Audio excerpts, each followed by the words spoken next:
नमस्कार। आकाशवाणी से प्रस्तुत है समाचार संध्या।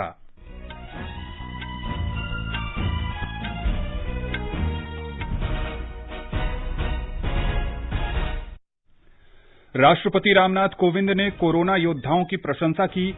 उन्होंने कहा, लोगों की जान बचाने और आवश्यक सेवाएं बनाए रखने के लिए ड्यूटी से बढ़कर कार्य किया। राष्ट्रपति ने कहा, भारत आत्मनिर्भरता के जरिए अपनी पहचान बनाए रखते हुए वैश्विक अर्थव्यवस्था के साथ निरंतर जुड़ा रहेगा। देश में 74वें स्वतंत्रता दिवस समारोह की तैयारियां पूरी। भारत ने इजरायल और संयुक्त अरब अमारात के बीच संबंध सामान्य होने का स्वागत किया और राजस्थान के मुख्यमंत्री अशोक गहलोत ने विश्वास मत हासिल किया।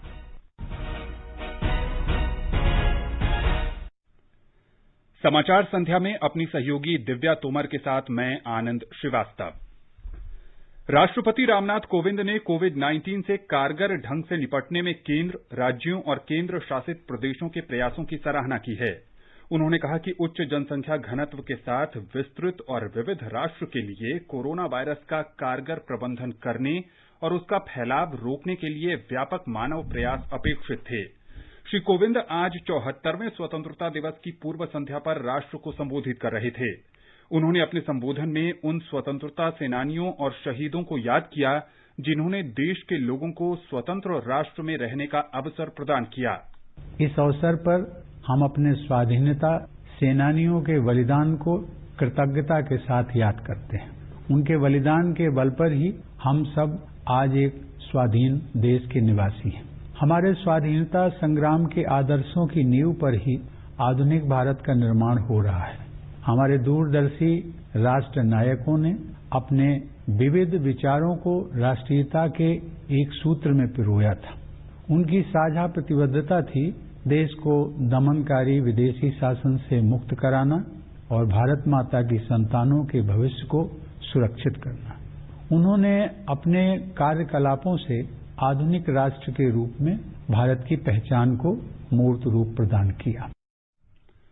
राष्ट्रपिता महात्मा गांधी का स्मरण करते हुए राष्ट्रपति ने कहा कि उनकी शिक्षाएं हमेशा प्रासंगिक रहेंगी और आने वाले वर्षों में विश्व का मार्गदर्शन करेंगी।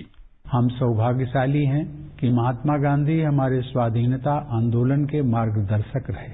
उनके व्यक्तित्व में एक संत और राजनेता का जो समन्वय दिखाई देता है वह भारत की मिट्टी में ही संभव था। सामाजिक संघर्ष, आर्थिक समस्याओं और जलवायु परिवर्तन से परेशान आज की दुनिया गांधी जी की शिक्षाओं में समाधान पाती है। समानता और न्याय के लिए उनकी प्रतिबद्धता हमारे गणतंत्र का मूल मंत्र है। श्री कोविंद ने कहा कि इस वर्ष स्वतंत्रता दिवस समारोह वैश्विक महामारी के कारण सीमित रहेंगे। श्री कोविंद ने कोविड महामारी से निपटने के लिए कोरोना योद्धाओं की सराहना की। राष्ट्र उन सभी डॉक्टरों, नर्सों तथा अन्य स्वास्थ्य कर्मियों का ऋणी है जो कोरोना वायरस के खिलाफ इस लड़ाई में अग्रिम पंक्ति के योद्धा रहे हैं। दुर्भाग्यवश उनमें से अनेक योद्धाओं ने इस महामारी का मुकाबला करते हुए अपने जीवन का बलिदान दिया। ये हमारे राष्ट्र के आदर्श सेवा योद्धा हैं। इन कोरोना योद्धाओं की जितनी भी सराहना की जाए वह कम है। ऐसे डॉक्टर, स्वास्थ्यकर्मी, आपदा प्रबंधन दलों के सदस्य, पुलिसकर्मी, सफाई कर्मचारी, डिलीवरी स्टाफ, परिवहन, रेल और विमानन कर्मी, विभिन्न सेवा प्रदाता, सरकारी कर्मचारी, समाज सेवी संगठन और उदार नागरिक अपने साहस तथा निस्वार्थ सेवा के प्रेरक उदाहरण प्रस्तुत कर रहे हैं। पूर्वोत्तर और पूर्वी राज्यों में चक्रवात और बाढ़ के कारण आई प्राकृतिक आपदाओं के बारे में राष्ट्रपति ने कहा कि समाज के सभी वर्गों ने सामूहिक प्रयासों के जरिए आपदाओं में फंसे लोगों की सहायता की। पश्चिम बंगाल और उड़ीसा में आए अम्फान चक्रवात ने भारी नुकसान पहुंचाया, जिससे हमारी चुनौतियां और बढ़ गई। इस आपदा के दौरान जानमाल की क्षति को कम करने में आपदा प्रबंधन दलों, केंद्र और राज्य की एजेंसियों तथा सजग नागरिकों के एकजुट प्रयासों से काफी मदद मिली। पूर्वोत्तर और पूर्वी राज्यों में देशवासियों को बाढ़ के प्रकोप का सामना करना पड़ रहा है। इस तरह की आपदाओं के बीच समाज के सभी वर्गों के लोग एकजुट होकर संकटग्रस्त लोगों की मदद करने के लिए आगे आ रहे हैं। श्री कोविंद ने जोर देकर कहा कि महामारी के खिलाफ लड़ाई में सबसे महत्वपूर्ण है प्रत्येक नागरिक के लिए जीवन और आजीविका सुनिश्चित करना। उन्होंने कहा कि वायरस की रोकथाम के प्रयासों के साथ सरकार ने उचित समय पर कल्याण उपाय भी शुरू किए, जिनकी बदौलत करोड़ों लोग जीविका अर्जित करने में सफल रहे और उनके कष्ट कम करने में मदद मिली। श्री कोविंद ने सरकार के कुछ प्रमुख कार्यक्रमों की चर्चा की। इस महामारी का सबसे कठोर प्रहार गरीबों और रोजाना आजीविका कमाने वालों पर हुआ है। संकट के इस दौर में उनको सहारा देने के लिए वायरस की रोकथाम के प्रयासों के साथ साथ अनेक जन कल्याणकारी कदम उठाए गए हैं। प्रधानमंत्री गरीब कल्याण योजना की शुरुआत करके सरकार ने करोड़ों लोगों को आजीविका दी है, ताकि महामारी के कारण नौकरी गंवाने, एक जगह से दूसरी जगह जाने तथा जीवन के अस्त व्यस्त होने के कष्ट को कम किया जा सके। लोगों की मदद के लिए सरकार अनेक कदम उठा रही है। इन प्रयासों में कारपोरेट सेक्टर, सिविल सोसाइटी और नागरिकों का भरपूर सहयोग मिल रहा है। श्री कोविंद ने कहा कि सरकार के इन कार्यक्रमों से एक कठिन दौर में लोगों का जीवन आसान बनाने में मदद मिली। वसुधैव कुटुंबकम की संस्कृति में भारत के विश्वास की चर्चा करते हुए राष्ट्रपति ने कहा कि देश ने न केवल अपने नागरिकों की देखभाल की, बल्कि कई अन्य देशों के लिए भी मदद का हाथ बढ़ाया। अन्य देशों के अनुरोध पर दवाओं की आपूर्ति करके हमने एक बार फिर यह सिद्ध किया है कि भारत संकट की घड़ी में विश्व समुदाय के साथ खड़ा रहता है। क्षेत्रीय और वैश्विक स्तर पर महामारी का सामना करने के लिए प्रभावी रणनीतियों को विकसित करने में हमारी अग्रणी भूमिका रही है। उन्होंने कहा कि संयुक्त राष्ट्र सुरक्षा परिषद की स्थायी सीट के लिए चुनाव में भारत को मिला व्यापक समर्थन अंतर्राष्ट्रीय स्तर पर भारत के प्रति सद्भाव का प्रमाण है। देश के आत्मनिर्भरता कार्यक्रम के बारे में श्री कोविंद ने कहा कि भारत ने विश्व से अलग थलग हुए बिना और कोई दूरी न रखते हुए इस कार्यक्रम को आगे बढ़ाया है। भारत की यह परंपरा रही है कि हम केवल अपने लिए नहीं जीते हैं, बल्कि पूरे विश्व के कल्याण की भावना के साथ कार्य करते हैं। भारत की आत्मनिर्भरता का अर्थ स्वयं सक्षम होना है, दुनिया से अलगाव या दूरी बनाना नहीं। इसका अर्थ यह भी है कि भारत वैश्विक बाजार व्यवस्था में शामिल भी रहेगा और अपनी विशेष पहचान भी कायम रखेगा। सीमा पर हाल की झड़पों की चर्चा करते हुए श्री कोविंद ने कहा कि भारतीय सैनिकों ने विस्तारवादियों के सभी दुष्प्रयासों से देश की सीमाओं की बहादुरी से रक्षा की है। राष्ट्र कल 74वां स्वतंत्रता दिवस मनाने जा रहा है। प्रधानमंत्री नरेंद्र मोदी लाल किले के प्राचीर से राष्ट्र ध्वज फहराएंगे और देश को संबोधित करेंगे। राष्ट्रीय राजधानी में सुरक्षा कड़ी कर दी गई है। दिल्ली पुलिस ने राजधानी में वाहनों की सुरक्षित और सुचारू आवाजाही सुनिश्चित करने के लिए यातायात परामर्श जारी किया है। दिल्ली यातायात पुलिस ने कहा है कि नेताजी सुभाष मार्ग, लोथियान रोड, एसपी मुखर्जी मार्ग, चांदनी चौक रोड, राजघाट से आईएसबीटी और इससे जुड़े मार्ग कल सवेरे 4 बजे से 10 बजे तक आम यातायात के लिए बंद रहेंगे। कोविड-19 की स्थिति को देखते हुए रक्षा मंत्रालय ने सभी आमंत्रित लोगों से अनुरोध किया है कि वे लाल किले पर समारोह के दौरान गृह मंत्रालय और स्वास्थ्य मंत्रालय के दिशा निर्देशों का अनुपालन करें। सभी अतिथियों से मास्क पहनने का अनुरोध किया गया है। समारोह में केवल आमंत्रित व्यक्ति ही हिस्सा ले सकेंगे। उपराष्ट्रपति एम वेंकैया नायडू ने स्वतंत्रता दिवस की पूर्व संध्या पर लोगों को शुभकामनाएं दी। इस अवसर पर उन्होंने कहा कि देश को स्वतंत्र करने में अपने प्राण न्यौछावर करने वाले असंख्य वीर स्वतंत्रता सेनानियों का स्मरण किया और उन्हें श्रद्धांजलि अर्पित की।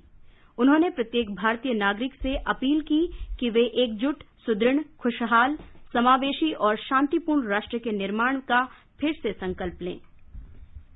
स्वतंत्रता दिवस के अवसर पर 926 पुलिसकर्मियों को पदक प्रदान करने की घोषणा की गई है। 215 पुलिसकर्मियों को विशिष्ट साहसिक कार्रवाई के लिए वीरता का पुलिस पदक और 80 पुलिसकर्मियों को असाधारण सेवा के लिए राष्ट्रपति पुलिस पदक से सम्मानित किया जाएगा।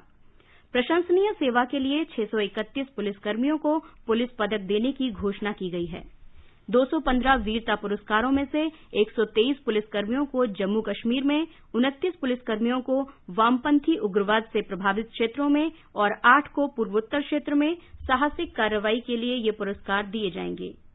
वीरता पुरस्कार पाने में 55 CRPF, 81 Jammu Kashmir police, 23 Uttar Pradesh police, 16 Delhi police, 14 Maharashtra, 12 Jharkhand और शेष अन्य राज्यों, केंद्र शासित प्रदेशों और केंद्रीय सशस्त्र पुलिस बलों से हैं।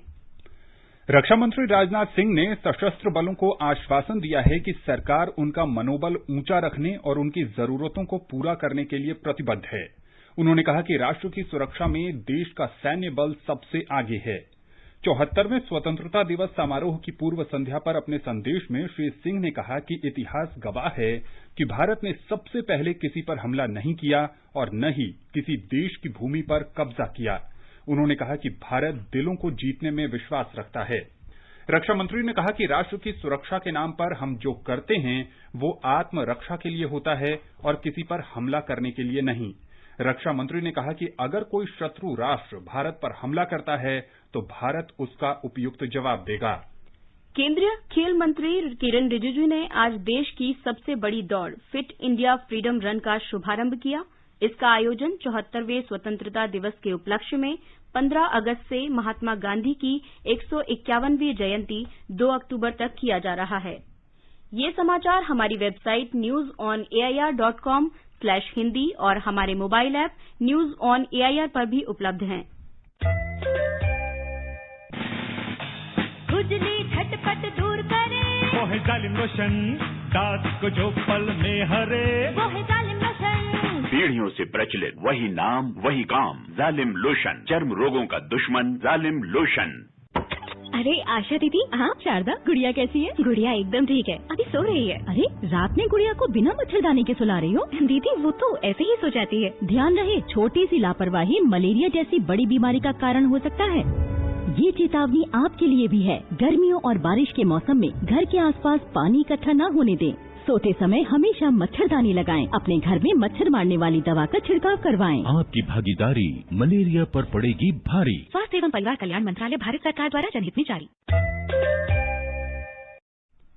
समाचार संध्या में आपका फिर स्वागत है। रक्षा मंत्री राजनाथ सिंह ने आज सृजन नाम के एक पोर्टल का शुभारंभ किया। ये एक वन स्टॉप ऑनलाइन पोर्टल है जो विक्रेताओं को स्वदेशी वस्तुओं के लिए मंच प्रदान करता है। इस अवसर पर श्री राजनाथ सिंह ने कहा कि इसकी सहायता से उद्योग भागीदार रक्षा क्षेत्र में आत्मनिर्भरता का लक्ष्य हासिल करने की दिशा में सक्रिय भूमिका अदा कर सकेंगे।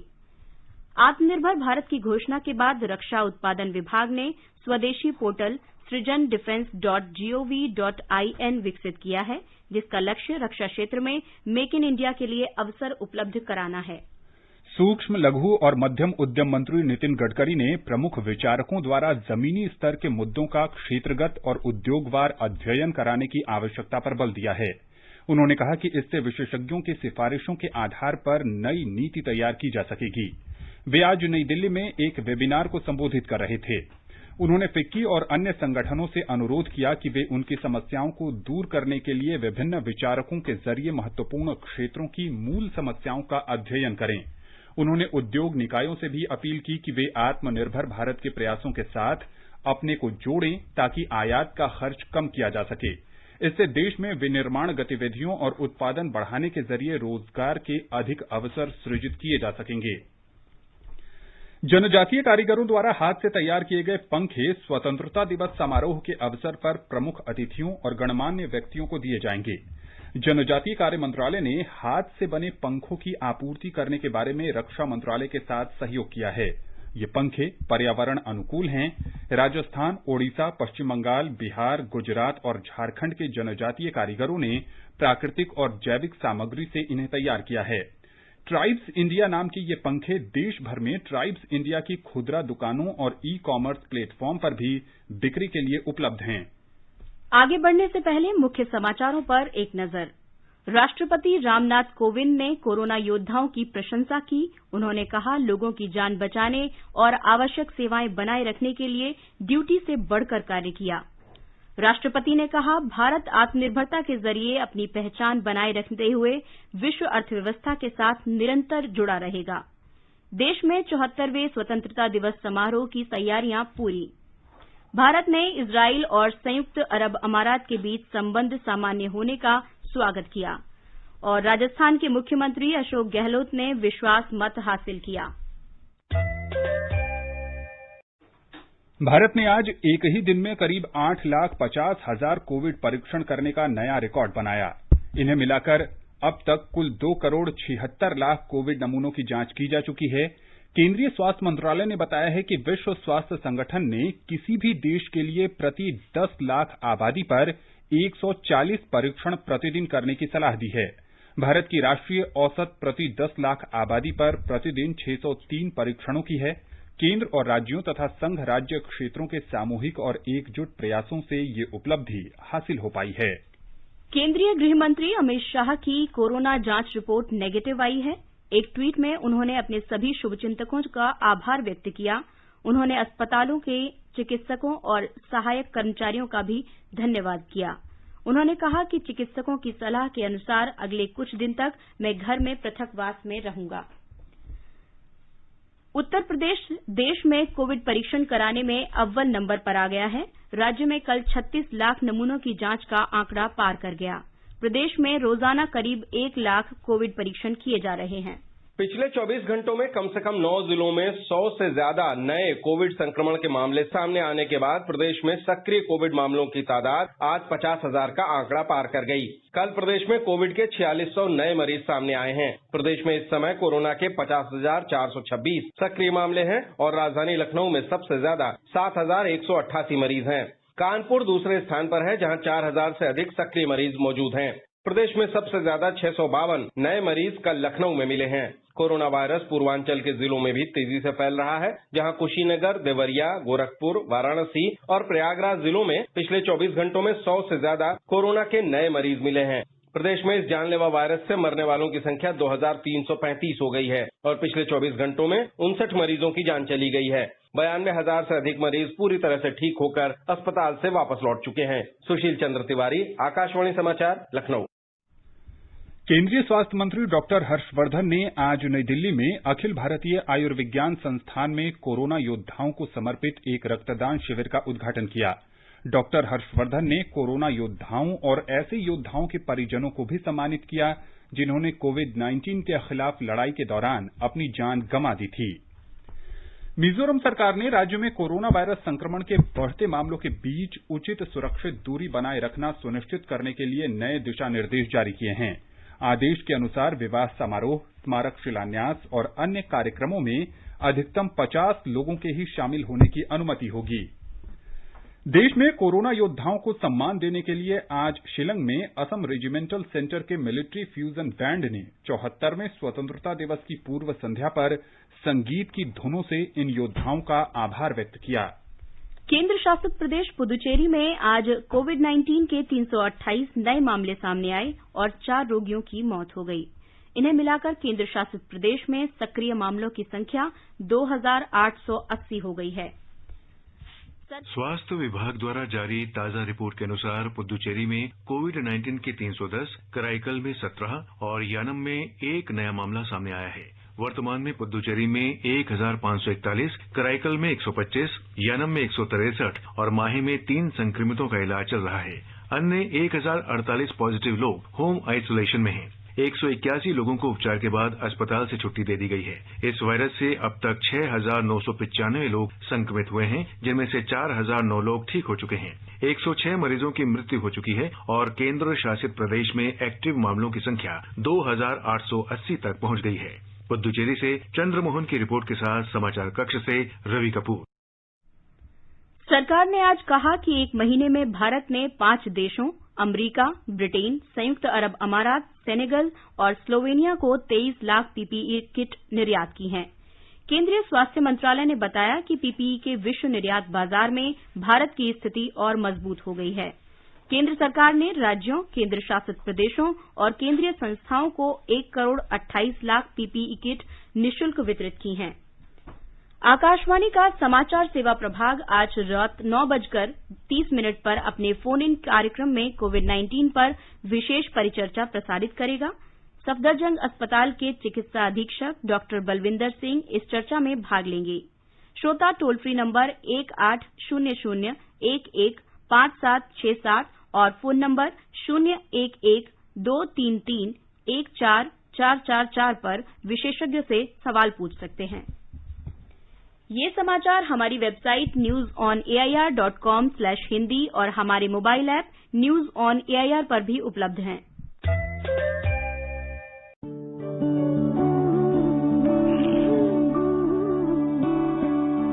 पर सोचती हूँ कभी कभी कब तक रहेंगी ये खुशियाँ बनी।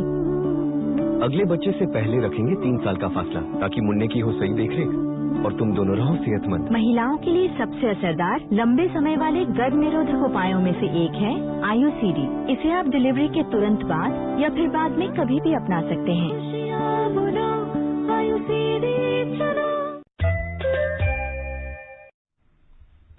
ये आकाशवाणी है।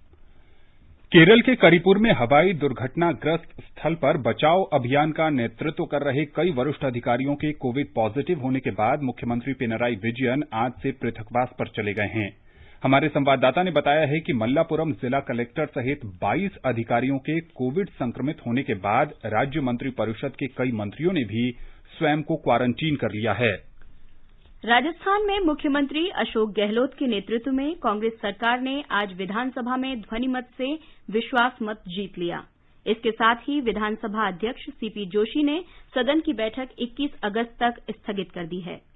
200 सदस्यों के सदन में कांग्रेस पार्टी के 107 विधायक हैं और उसे निर्दलीय और सहयोगी दलों का समर्थन प्राप्त है। भारतीय जनता पार्टी के 72 विधायक हैं। एक रिपोर्ट। सरकार द्वारा बहुमत हासिल करने के बाद राज्य में पिछले 35 दिन से जारी सियासी संकट लगभग खत्म हो गया है। विश्वास मत पर चर्चा में भाग लेते हुए प्रतिपक्ष के नेता गुलाब चंद कटारिया ने कहा कि प्रदेश में पिछले दिनों जो परिस्थितियां उत्पन्न हुई वह सरकार के 2 गुटों में हुई लड़ाई का परिणाम है। वहीं चर्चा का जवाब देते हुए मुख्यमंत्री अशोक गहलोत ने कहा कि षड्यंत्र कर उनकी सरकार को गिराने के सारे प्रयास विफल साबित हुए हैं। सदन की कार्रवाई के बाद पूर्व उप मुख्यमंत्री सचिन पायलट ने कहा कि सदन में सरकार के पक्ष में विश्वास मत हासिल होने के बाद सभी अटकलों पर विराम लग गया है। सदन की कार्रवाई के बाद पिछले लगभग 1 माह से होटलों में रुके सत्ता पक्ष तथा निर्दलीय विधायक आज अपने घर लौट सकेंगे। जितेंद्र द्विवेदी, आकाशवाणी समाचार, जयपुर। महाराष्ट्र में गढ़चिरौली इलाके में नक्सलवादियों के घात लगाकर हमले में एक पुलिसकर्मी शहीद हो गया। एक रिपोर्ट। महाराष्ट्र के गढ़चिरौली जिले में एक पुलिसकर्मी शहीद हो गया जब नक्सलियों ने उस पर गोलियां चला दी। गढ़चिरौली में भामरागढ़ ब्लॉक के कोठी गांव में एक किराने की दुकान पर हुई इस घटना में दुष्यंत नंदेश्वर नाम का एक पुलिसकर्मी शहीद हो गया है और एक पुलिसकर्मी दिनेश भोसले घायल हो गए हैं। 2 से 3 नक्सली जो पुलिसकर्मियों पर घात लगाए बैठे थे उन्होंने पुलिस पर फायरिंग की। शहीद पुलिसकर्मी के शव को गढ़चिरौली में लाया जाएगा जहाँ उनका अंतिम संस्कार पूरे राजकीय सम्मान के साथ किया जाएगा। गढ़चिरौली से निमगढ़े के साथ धनंजय वानखेड़े, आकाशवाणी समाचार, नागपुर। भारत ने संयुक्त अरब अमारात और इजरायल के बीच संबंध सामान्य होने का स्वागत किया है। विदेश मंत्रालय के प्रवक्ता अनुराग श्रीवास्तव ने कहा कि संयुक्त अरब अमारात और इजरायल दोनों भारत के रणनीतिक साझीदार हैं। We welcome the full normalization of ties between UAE and Israel. Both nations are key strategic partners of India. India continues its traditional support for the Palestinian cause. We hope to see early resumption of direct negotiations to find an acceptable two-state solution. अनुराग श्रीवास्तव ने कहा कि भारत फलस्तीन के कल्याण के प्रति अपना परंपरागत समर्थन जारी रखेगा। उन्होंने कहा कि भारत को उम्मीद है कि द्विराष्ट्र मुद्दे के स्वीकार्य समाधान के लिए प्रत्यक्ष बातचीत शीघ्र फिर शुरू होगी। श्री अनुराग श्रीवास्तव ने कहा कि भारत ने पश्चिमी एशिया में शांति, स्थिरता और विकास का निरंतर समर्थन किया है। गुजरात के कई इलाकों में पिछले 24 घंटों में मूसलाधार बारिश हुई। दक्षिण गुजरात में सूरत और नवसारी तथा मध्य गुजरात में आणंद और वडोदरा में तेज वर्षा हुई। आणंद शहर में 325 मिलीमीटर से अधिक वर्षा दर्ज की गई और इसके आसपास निचले इलाकों में पानी भर गया। आधिकारिक सूत्रों ने बताया कि बारिश से प्रभावित जिलों में राष्ट्रीय आपदा मोचन बल की 13 टीमें राहत और बचाव कार्य में लगी हैं। सूरत शहर के कई इलाकों में जलभराव हो गया है। रिजर्व बैंक बोर्ड ने वर्ष 2019-20 के लिए 57,128 करोड़ रुपए के अधिशेष को केंद्र सरकार को देने की मंजूरी प्रदान कर दी है। रिजर्व बैंक ने बताया है कि बैंक ने आकस्मिक जोखिम अधिशेष को 5.5% पर बरकरार रखने का भी निर्णय लिया है। रिजर्व बैंक के केंद्रीय बोर्ड की आज वीडियो कॉन्फ्रेंसिंग के द्वारा 584वीं बैठक के दौरान ये फैसले लिए गए। गुजरात में अहमदाबाद के 2 ओवरब्रिजों का नाम स्वर्गीय अरुण जेटली और सुषमा स्वराज के नाम पर रखा गया है। शहर के रानी क्षेत्र में रेलवे ओवरब्रिज को आत्मनिर्भर गुजरात रेलवे फ्लाईओवर के नाम से जाना जाएगा।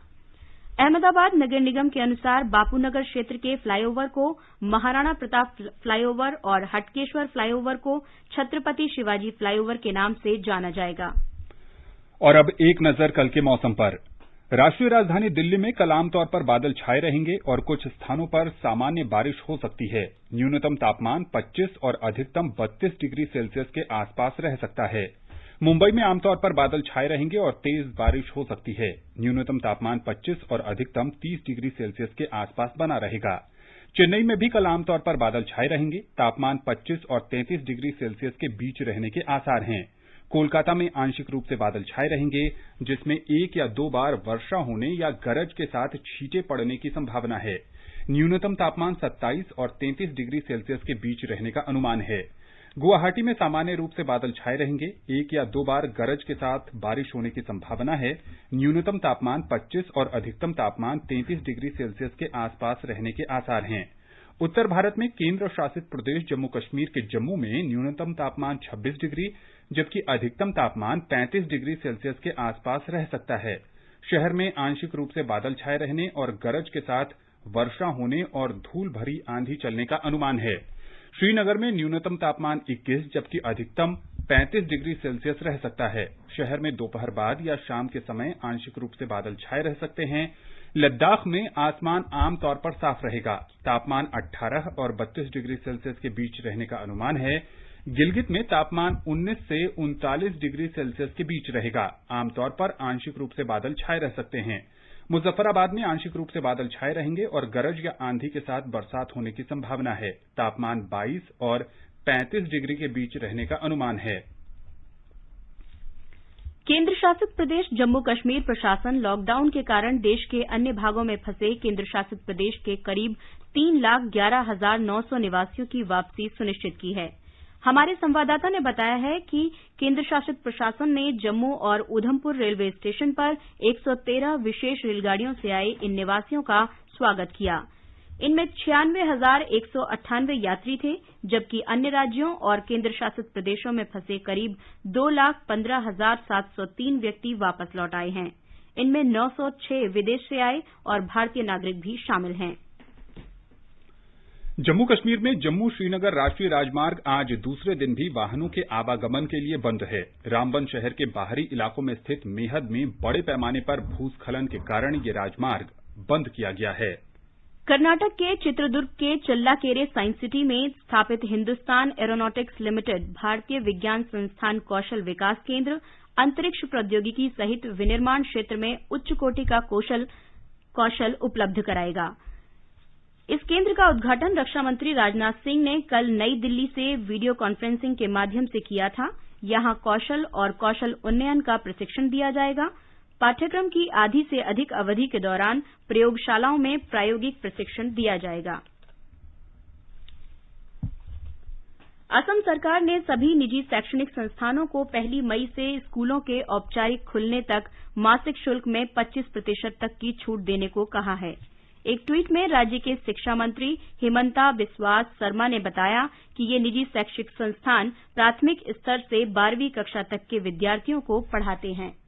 उन्होंने कहा कि इन संस्थानों को ईंधन, बिजली प्रभारों सहित विभिन्न मदों से विभिन्न खर्चों में बचत होती है। कोविड-19 महामारी के कारण राज्य में 16 मार्च से शैक्षिक संस्थान बंद हैं। अंत में मुख्य समाचार एक बार फिर। राष्ट्रपति रामनाथ कोविंद ने कोरोना योद्धाओं की प्रशंसा की। उन्होंने कहा, लोगों की जान बचाने और आवश्यक सेवाएं बनाए रखने के लिए ड्यूटी से बढ़कर कार्य किया। राष्ट्रपति ने कहा, भारत आत्मनिर्भरता के जरिए अपनी पहचान बनाए रखते हुए वैश्विक अर्थव्यवस्था के साथ निरंतर जुड़ा रहेगा। देश में 74वें स्वतंत्रता दिवस समारोह की तैयारियां पूरी। भारत ने इजराइल और संयुक्त अरब अमारात के बीच संबंध सामान्य होने का स्वागत किया और राजस्थान के मुख्यमंत्री अशोक गहलोत ने विश्वास मत हासिल किया। इसके साथ ही समाचार संध्या का ये अंक समाप्त हुआ। नमस्कार।